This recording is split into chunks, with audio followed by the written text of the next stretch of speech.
So do you want to know my spring bed fishing baits for bass? Do you? I'll share with you my top 5. But I need you to keep it a secret. I know it's YouTube, I know it's public, but please, between you and I, keep it a secret.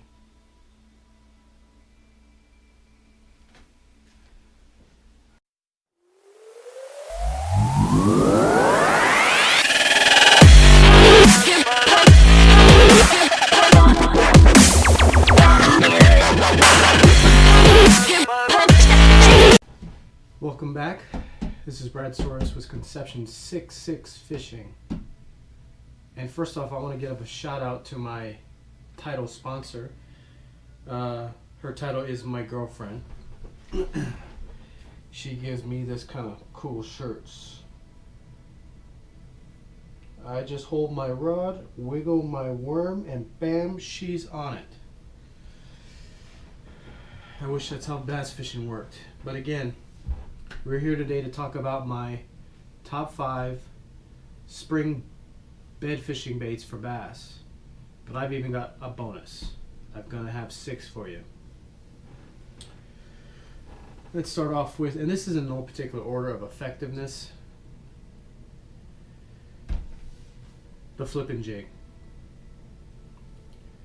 This is a 3/8 ounce New Tech jig with a Yo Mama beaver craw on the back. And I like to throw something in the green pumpkin brown with a watermelon candy, green pumpkin candy trailer. Something that can mimic both a crawdad or a sunfish. That's always a standby for bed fishing. So that's 1. 2, I hate to say it, but the Dropshot. Okay? The Dropshot. But notice the length of my leader here. It's very, very short. And there's a reason for that. I believe when a bass is bedding and guarding a bed, it's going to bite either right in front of its face, at the level of its face, or down.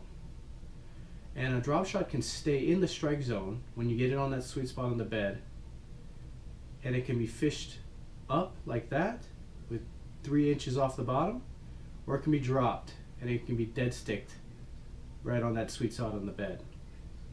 Another thing to note about this drop shot is that is only a 3.5 inch bait. You really want to keep it so that the bait is not so long for the hook that you're using. Because let's say you're using an 8-inch worm here. Bass will have a tendency to bite the worm or bite the bait and spit it. So I'll use a 3.5 inch bait, therefore keeping the hook somewhat closer to the back end of the bait. But also the 3.5 inch bait says to the bass, I'm an easy meal. So they just bite the whole thing. It's just so easy for them to eat. So I like to keep them smaller. I like to keep the hook as close as I can to the back, and with a short leader. That's number 2. Number 3. I don't hear too many people talk about this. And you're like saying, Brad, that's just a white tube. It's a white tube on a keel weighted swim bait hook. And as you notice, the hook is all the way to the back of the tube. When you cast this out there, this has a horizontal fall. Okay? The tails do their little thing. Now, if you already get a bass to pick this up and spit this, go ahead and cut yourself 1/2 inch off of the tails. Okay, you're going to get an even better hookup ratio, but I've never had to do that. And another thing about this is white, it seems to drive them crazy, but it's also something that you as the angler can see, and when you don't see it, set the hook.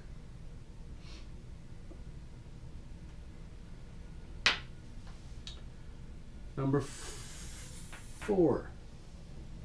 Yeah, number 4 is this one. The Yamamoto Cinco. I don't know that there's much arguing or much explanation about this bait that is needed. Green pumpkin, black flake, 5-inch, 5-inch, 3/4-aught hook. You can Texas rig them, wacky rig them. They have that slow traditional fall wobble, and the fish can't stand it. This is probably the fish catchingest bait that may have ever been made, especially in shallow water. This one I don't hear too much talking about. This is a swinging football head in a lighter weight, 5/16, 1/4 ounce, with a fluke style bait on the back. This happens to be a big bite. I don't know what it's called, jerk minnow I think it is. Okay, so when this hits the bottom and you start to drag it through the bed, the swinging head gives it an action kind of like this, kind of an erratic action. But what it looks like is it looks like a bluegill eating down at the bottom of their bed. And they will chomp this. Like I said, guys, this is a secret. This is a very effective bait. And I don't know, I barely have it marked, but I will put a little chartreuse on the tail. You may want to mark it up with a little chartreuse near the head so that they take the whole thing. That chartreuse just drives them nuts. It's a color that bluegill give off in their gills and their plates when they're in fear. Okay, so a lightweight 1/4 ounce 5/16 swinging football head jig with a fluke style bait on the back. Very, very effective. All right, and here I gotta do it. I gotta come correct. Gotta bring it 100. The bonus.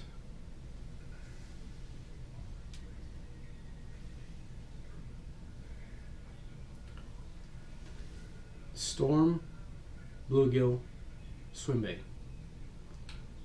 It's about 3.5 inches. They come with a treble hook on the bottom. I take that treble hook off and just use the jig hook. When you pitch this out there and you pitch with slack line, this thing will swim straight down to the bed. Okay? It will then sit down and flop over. As you pop slack in the line, this tail will jump, it'll jump again, looking like exactly like a bluegill feeding on their bed. This bait for bed fishing is an absolute killer. That's it. I gave up all my secrets. I don't know how I'm going to catch fish ever again. It's terrible. I guess I'm going to have to find out some more secrets. But gang, those are my top 5 plus a bonus spring bed fishing baits for bass. And I hope you liked it. Hit the like button, comment, subscribe. And until the next time we talk, you have a nice day.